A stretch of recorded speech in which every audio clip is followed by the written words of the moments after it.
Arafa kuni roza tutish.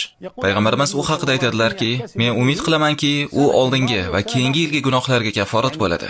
Ya'ni Alloh Arafa kuni tutilgan roza sabab oldingi va keyingi yilgi gunohlarni yuvib tashlaydi. 2 yillik gunohlar yuvilishining ajri. Bu buyuk kunda tutilgan roza sabab. Bu-ki Arafa kuni. Tabiiyki bu hajdan tashqari, lekin hajda ham tutish joiz. Arafa kuni hajda roza tutish joiz. Afzali esa roza tutmaslik. Payg'ambarimiz sollallohu alayhi vasallamga ergashish uchun.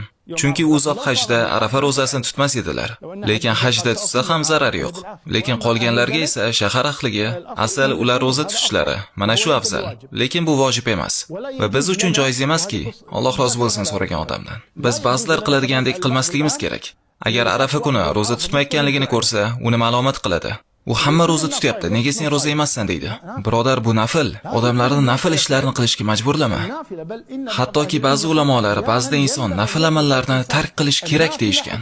Odamlar uni vojib deb o'ylab qolmasliklari uchun.